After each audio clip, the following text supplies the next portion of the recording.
এই তো বাবা ভালো লাগছে, আমি বাবা রেডি হয়ে গেছি। কিরে ছোট, নে নে তোর হলো, আমার একটু কুচিটা ধরে দে, নে নে। নাও নাও বৌমা, অনেক ছবি তুলেছো, এখন বেরোতে হবে তো নাকি? হ্যালো বন্ধুরা, এই হলো তুলিদের পরিবার। চলো দেখে নি আজকের গল্পে কি হতে চলেছে। আর ওরা সবাই সেজে গুজে কোথায় ঘুরতে যাচ্ছে, চলো দেরি না করে শুরু করা যাক। যাও যাও দিদিভাই, সুন্দর করে সেজে গুজে রেডি হয়ে নাও, দেখি রেডি হয়ে নাও, আমিও তো রেডি হব। যাও দেখি যাও, আমিও রেডি হই। ও দিদিভাই তাড়াতাড়ি করো, মাঝে আবার চেঁচামেচি করবেন গো। হ্যাঁ রে হ্যাঁ ছোট, হ্যাঁ উঠছি, গিয়ে স্নান করে এসে তাড়াতাড়ি করে রেডি হয়ে নি রে, আবার পরে দেরি হয়ে যাবে তো। তারপর সবাই মিলে রেডি হয়ে না ঘুরতে যাবে বলে। ভালোই হলো বাবা, যা ঠান্ডা পড়েছে আমি শাড়ি পরিনি, বেশ ভালো হয়েছে।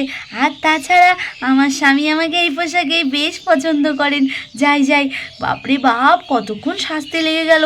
ওদিকে দিদিভাইরা রেডি হয়েছে কিনা কে জানি। টিনা যখনই এভাবে বলছিল তখনই মেজো বউ আর বড় বউ এসে টিনাকে বলতে থাকে, লা লা লা লা, ঘুরতে যাওয়ার মজাই আলাদা। কিরে টিনা, অনেকক্ষণ ধরে দেখছি, হ্যাঁ ফুরফুরে মেজাজ, হ্যাঁ বেশ বিড়বিড় করে গান করছিস, কি ব্যাপার রে তোর? হ্যাঁ কিরে, কিছু বলছিস না যে? আর ড্রেসিং টেবিলের সামনে বসে তো বেশ সাজগোজ দিয়েছিস, হ্যাঁ বেশ সুন্দর লাগছে তো তোকে। ঠিকই বলেছো দিদিভাই, তুমি ঠিকই বলেছো। শোনো দিদিভাই, আমার তো সব কিছু হয়ে গেছে, আমি শুধু ক্লিপটা লাগিয়ে আসছি চুলে। হ্যাঁ, এই বলে রিঙ্কি চলে যায় চুলে ক্লিপ লাগাতে। তুমি সত্যি বলছো, আমাকে বেশ ভালো লাগছে। ও বদিভাই দেখো তো, আমি ফুল হাতা এই শীতের পোশাক পরেছি। আমার বাবা অত ফ্যাশন দেখিয়ে লাভ নেই, আমার বেশ ঠান্ডা লাগছে, বুঝেছো? চলো বদিভাই চলো, তাড়াতাড়ি বেরিয়ে পড়ি। আর যখনই যখনই ওরা দুই যা মিলে এমন করে বলছিল, তখনই ওদের শাশুড়ি মা চলে আসে। উফ, এদের নিয়ে আর পারা যায় না। সবার হলো কিনা কে জানে। কই বড় বৌমা, বড় বৌমা, তোমাদের কি এখনো হলো নাকি? হ্যাঁ, কি দেখছো দিকটা, ঘড়ির দিকে তাকিয়ে আছো যে বরং? হ্যাঁ, কি হলো, কি রেডি হয়েছো তোমরা সবাই? মা হ্যাঁ রেডি হয়েছি মা, হয়েছি। এই যে আমি আপনার সামনে সশরীরে হাজির আছি মা, দেখুন তো মা কেমন লাগছে আমার, কেমন লাগছে মা বলুন তো এই শাড়িটা পরে? হ্যাঁ, আপনার ছেলে দিয়েছিল মা, কেমন হয়েছে মা শাড়িটা পরে, আমাকে কেমন লাগছে বলুন তো? বড় বৌমা দারুণ লাগছে। হ্যাঁ সত্যি সত্যি, তোমাদের আর কি বলবো, কে শাশুড়ি কে কি ভুলে গেছো? হ্যাঁ, আবার বলছো আমার ছেলে দিয়েছে, তো ছেলেই তো দেবে নাকি? ভালোই লাগছে ভালোই লাগছে। আর মেজো, মেজো কোথায় গেল মেজো? আর ছোট বউ কই? ছোট বউ এই তো ছোট বউ, দেখি ও বাবা, একই কাণ্ড একই কাণ্ড, কি পরেছো ছোট বউ তুমি? দেখি দেখি তুমি কি পরেছো? হ্যাঁ, কি তুমি শাড়ি পরোনি কেন ছোট বৌমা? তুমি শাড়ি পরোনি যে বড়? হ্যাঁ, কি ব্যাপার, শাড়িটারি ভুলে গেলে নাকি? মা কেন, এটাতে আমাকে ভালো লাগছে না মা, শাড়ি পরে আসবো মা। আসলে আসলে মা ঠান্ডা লাগছিল তো, তাই আর কি হাতা, ফুল হাতা জামা টামা পরে নিলাম মা, এই জন্য আর কি। কেন মা, ভালো লাগছে না মা আমায়? আহ, এত আমতা আজ্ঞা করছো কেন? হ্যাঁ, আমি কি তোমায় একবার বলেছি যে ভালো লাগছে না? বেশ সুন্দর লাগছে, বুঝেছো? ভালোই করেছো ভালোই করেছো। আর বলছি শোনো, একটু ফল টল নিও সঙ্গে, বড় বৌমা একটু ফল টল নিও, বুঝেছো? আমি একটু আমার গোবিন্দকে প্রণাম করে আসি, বুঝেছো? তোমরা না না নাও, কি কি বাকি আছে সব ভরে নাও ব্যাগে, দেখি কেমন। এই বলে তুলির ঠাম্মি চলে যায় ওই ঘরে। ও বদ্দি ভাই, বদ্দি ভাই, আমরা কিন্তু ওখানে গিয়ে বেশ সুন্দর সুন্দর করে সেলফি তুলবো, বুঝেছো? ও বদ্দি ভাই, যাও যাও, কি কি বাকি আছে তোমার নিয়ে নাও দেখি, আর আমি এদিকে জল টলগুলো সব ভরে নিই। এই বলে টিনাও চলে যায় জল ভরতে। আর তখনই মেজো বউ চলে আসে। ও বদ্দি ভাই, হলো তোমাদের? আর সোনা রূপা কোথায় গেল বদ্দি ভাই? ওদের তো দেখতে পাচ্ছি না, একটু আমি ডেকে নিয়ে আসি, বুঝেছো? এই বলে রিঙ্কি চলে যায় সোনা রূপার ঘরে। সোনারূপার মা সোনারূপার ঘরে গিয়ে দেখে সোনারূপা তো একই রকম দুজনে জামা পরে দুজন দুজনের সঙ্গে গল্প করছে। চলো আমরাও দেখে নিই ওরা কি গল্প করছে। এই রূপা, রূপা আমায় কেমন লাগছে রে বল না রে, তোকে কিন্তু বেশ সুন্দর লাগছে। চল চল, আমরা তো রেডি হয়েছি, ও ঘরে চল, দেখি ওরা সবাই কি করছে। হ্যাঁ সোনা, হ্যাঁ চল চল। কিরে সোনা, আমায় ভালো লাগছে তো? হ্যাঁ আমায় ভালো লাগছে তো বল, আমার কিন্তু বেশ গরম লাগছে বল। বেশ সুন্দর জামা এনে দিয়েছে কাকাই আমাদেরকে, ছোট কাকিমণিকেও এনে দিয়েছে, জানিস তো? উনি সোনারূপা এইভাবে দুজন দুজনের সঙ্গে গল্প করছিল, তখনই সোনারূপার মা বলে, কি আমার সোনা মা দুটোকে কেমন লাগছে? আরে বেশ সুন্দর লাগছে আমার সোনা মা দুটোকে। যাও মা, তোমরাও ঘরে যাও, তোমাদেরকে বেশ সুন্দর লাগছে, আমিও যাচ্ছি, কেমন তোমরা এসো।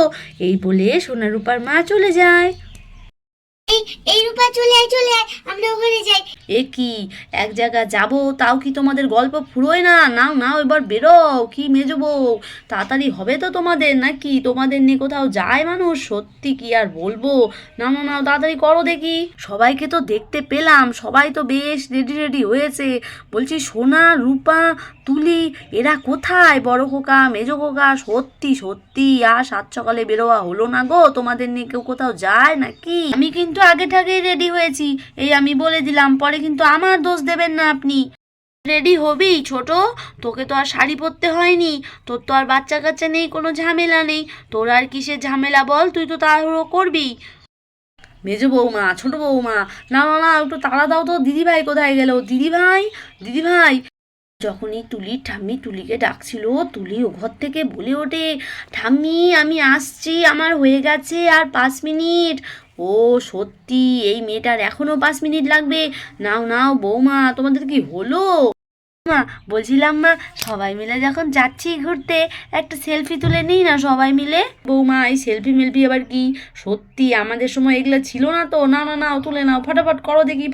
পরে সবাই মিলে এভাবে সেজে গুজে বসে সেলফি ওঠে, কারণ সবাই মিলে ঘুরতে যাবে, সাজগুজ করেছে, একটা স্মৃতি রাখতে চায়। তারপরে হঠাৎ করে রিঙ্কির স্বামী এসে পড়ে। বদি ভাই, বদি ভাই আরেকটা তুলে দিতে বলো না বদি ভাই, মাত্র 2-3টেতে হয় নাকি বদি ভাই? আরো 2-3টে বলো। তো কথা টথা বলতে পারবো না রে ছোট, আমি পোজ দিয়ে বসে আছি, আমি কিন্তু পোজ দিয়ে বসে আছি, বুঝেছিস? আমি অত কথা টথা বলতে পারবো না। তাই নাও নাও আরেকটা ছবি তোলো, বসে আছি নড়ছি না। না না না তাড়াতাড়ি করো, ও ভালো করে তুলো কিন্তু, বুঝেছো? ভালো করে তুলো। ছোট কথা বলিস না রে ছোট, কথা বলিস না, নে নে নে ছবি ওঠ মন দিয়ে। সবাই মিলে এভাবে ছবি টবি তুলে ছবি তোলার পর্ব শেষ হয়। আর ওদিকে তো রিঙ্কির স্বামী এসে রিঙ্কিকে বলে, কি রিঙ্কি, তোমাদের কি ছবি টবি তোলা হলো? হ্যাঁ, তোমাদের নিয়ে সত্যি আর পারা যায় না। ওমা, মা বলছি যে মালা বৌদি এসেছে, বুঝেছো? মালা বৌদি এসেছে। তাই সে না হয় হলো, হ্যাঁ মালা দিয়ে এসেছে, আমরা যাচ্ছি। তো তুমি কখন রেডি হবে শুনি? আমরা তো কখন থেকে রেডি হয়ে বসে আছি নাকি? তোমাদের নিয়ে সত্যি কি বলবো, মেয়েদের মতো ঢিলে। এদিকে আবার আমার নাকেরটা খুলে গেল, ঠিক করে দে তো মেজো। আচ্ছা বৌদি, আমি এক্ষুনি রেডি হয়ে আসছি, বুঝেছো? শুধু এক বালতি জল ঢালবো গায়ে আর রেডি হয়ে আসছি। সত্যি মা, আপনার ছেলেগুলো যা হয়েছে না, আমরা কখন থেকে রেডি হয়ে বসে আছি সবাই মিলে একটু ঘুরতে যাব বলে, আর আপনার ছেলে এখনো রেডি হয়নি, এখনো তো ছোট জন বাকি আছে। কি আর বলবো মা, একটু সাইড দাও তো দেখি, আমাকে যেতে দাও। মালা কেন এসেছে কে জানি, এত সকালে তো আসে না, ও তো এই টাইমে জমিতে থাকে। কেবলমাত্র 8:30 বাজে, এত সকালে কেন যে এসেছে? চলো বৌমা সরো সরো, একটু দেখে আসি, সরো দেখি সরো। আমিও তো তাই ভাবছি, মালাদি তো কোনোদিনও এত সকালে আসে না, নিশ্চয়ই মালাদির কোনো বিপদ হয়েছে। মা চলুন তো দেখি কি হলো। মাসিমা, মাসিমা, মাসিমা, এই তো মালাদি এসছে, বসো মালাদি। কি হয়েছে মালাদি, কি হয়েছে? বসো মালাদি বসো। হ্যাঁ বসছি, সে অনেক অনেক ঘটনা। বলছি রিঙ্কিদি, অনেক বিপদে পড়েছি, বুঝেছো? প্রচুর বিপদে পড়েছি, ওই জন্যই তো মাসিমার কথা মনে পড়েছে আর এসেছি। মাসিমা অনেক বিপদে পড়েছি মাসিমা আমি। কি হয়েছে মালা, কি হয়েছে তোর? আমি বুঝেছি তোর নিশ্চয়ই কোনো বিপদ হয়েছে। কি হয়েছে মালা বল তো? বলছি মাসিমা, বলছি আপনারা কি কোথাও যাচ্ছেন মাসিমা? এখন কি বলাটা ঠিক হবে মাসিমা? আপনাকে একবার আমাদের বাড়িতে যেতে হবে মাসিমা, অনেক বিপদে পড়েছি। কি হয়েছে মালা, বলবি তো? সে না হয় আমরা ঘুরতে না গেলাম, কিন্তু কি হয়েছে মালা আমায় বল। অনেক কথা মাসিমা, অনেক কথা। আপনি আমার সঙ্গে আমাদের বাড়ি চলুন মাসিমা, আমার সঙ্গে আমাদের বাড়ি চলুন। রিঙ্কি শাশুড়ি বুঝতে পারে মালা নিশ্চয়ই কোনো বড় বিপদ হয়েছে। তারপর রিঙ্কি শাশুড়ি রিঙ্কিদের সবাইকে বলে, বৌমা, বৌমা আমাকে একটু মালাদের বাড়ি যেতে হবে, বুঝেছো?